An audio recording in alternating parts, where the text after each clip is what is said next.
الحمد للہ رب العالمین والصلاة والسلام علی شمس الہدایت والیقین اما بعد فاعوذ باللہ من الشیطان الرجیم بسم اللہ الرحمن الرحیم۔ محبت کے ساتھ رسول اکرم خاتم النبیین رسول عربی صلی اللہ علیہ وسلم کی بارگاہ عالی میں درود پاک پڑھ لیجئے۔ اللہم صلی علی سیدنا و مولانا محمد وعلی آلہ وسلم۔ ہجرت کے تیسرے سال اس سال بھی بہت سے عظیم واقعات رونما ہوئے، اور اس سال کا سب سے بڑا واقعہ جنگ احد ہے۔ احد ایک پہاڑ کا نام ہے جو مدینہ منورہ سے تقریباً 3 میل دور ہے۔ چونکہ حق اور باطل کا یہ عظیم معرکہ اسی پہاڑ کے دامن میں درپیش ہوا، اور اسی لیے یہ لڑائی جو ہے غزوہ احد کے نام سے مشہور ہے۔ اور قرآن مجید کی مختلف آیتوں میں اس لڑائی کے واقعات کا خداوند عالم نے تذکرہ بھی فرمایا ہے۔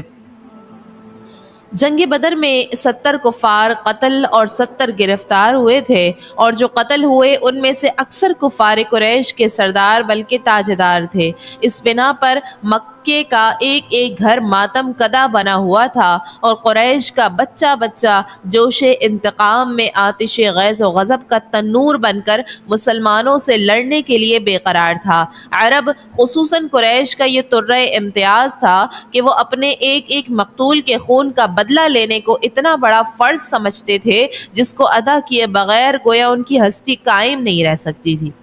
جنگ بدر کے مقتولوں کے ماتم سے جب قریشیوں کو فرصت ملی تو انہوں نے یہ عزم کر لیا، یہ ارادہ کر لیا کہ جس قدر ممکن ہو جلد سے جلد مسلمانوں سے اپنے مقتولوں کے خون کا بدلہ لینا چاہیے۔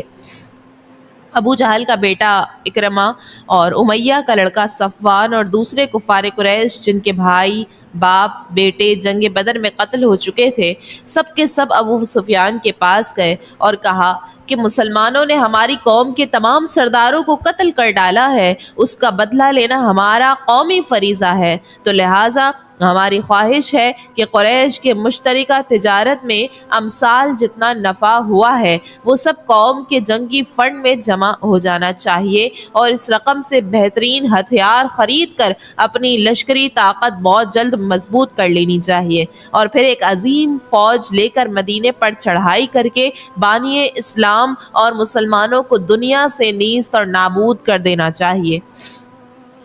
ابو سفیان نے خوشی خوشی قریش کی اس درخواست کو منظور کر لیا،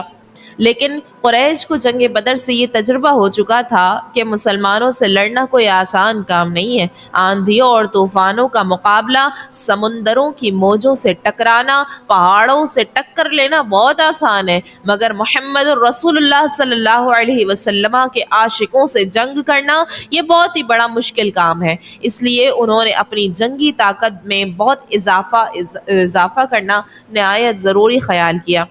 اب ان لوگوں نے ہتھیاروں کی تیاری اور سامان جنگ کی خریداری میں پانی کی طرح روپیہ بہانے کے ساتھ ساتھ پورے عرب میں جنگ کا جوش اور لڑائی کا بخار پھیلانے کے لیے بڑے بڑے شاعروں کو منتخب کیا جو اپنی آتش بیانی سے تمام قبائل عرب میں جوش انتقام کی آگ لگا دیں۔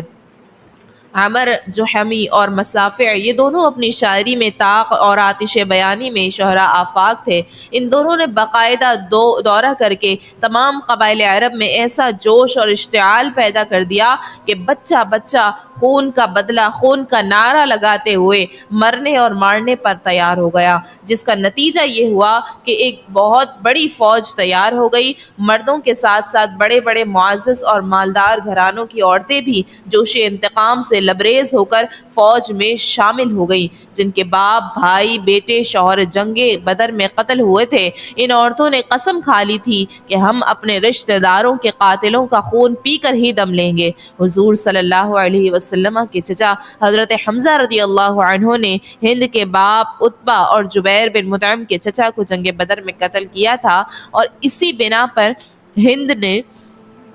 وحشی کو، جو جبیر بن مطعم کا غلام تھا، حضرت حمزہ رضی اللہ عنہ کے قتل پر آمادہ کیا، اور یہ وعدہ کیا کہ اگر اس نے حضرت حمزہ رضی اللہ عنہ کو قتل کر دیا تو وہ اس کارگزاری کے صلے میں آزاد کر دیا جائے گا۔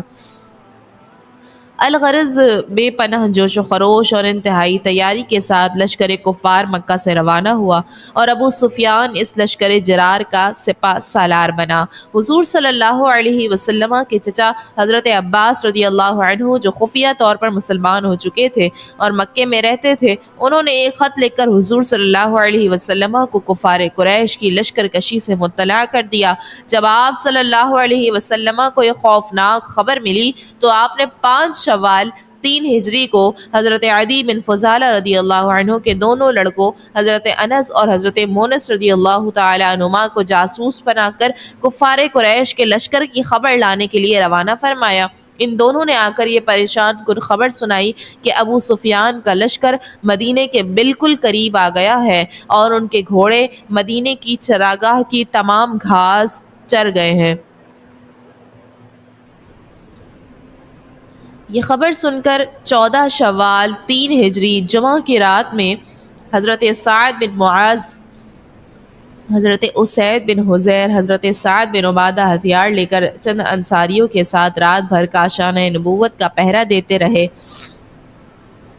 اور شہر مدینہ کے اہم ناکوں پر بھی انصار کا پہرا بٹھا دیا گیا۔ صبح کو حضور صلی اللہ علیہ وسلم نے انصار اور مہاجرین کو جمع فرما کر مشورہ طلب فرمایا کہ شہر کے اندر رہ کر دشمنوں کی فوج کا مقابلہ کیا جائے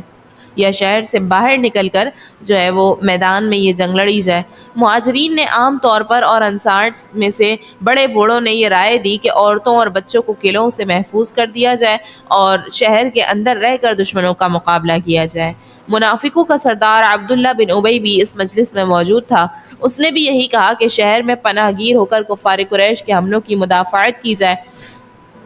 مگر چند کمسن نوجوان جو جنگ بدر میں شریک نہیں ہوئے تھے اور جوش جہاد میں آپے سے باہر ہو رہے تھے، وہ اس رائے پر اڑ گئے کہ میدان میں نکل کر ان دشمنان اسلام سے فیصلہ کن جنگ لڑی جائے۔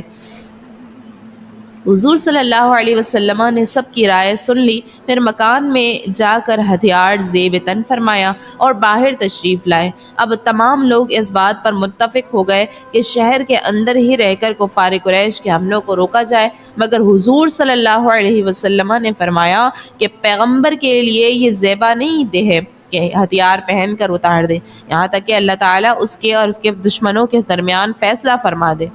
اب تم لوگ خدا کا نام لے کر میدان میں نکل پڑو، اگر تم لوگ صبر کے ساتھ میدان جنگ میں ڈٹے رہو گے تو ضرور تمہاری فتح ہوگی۔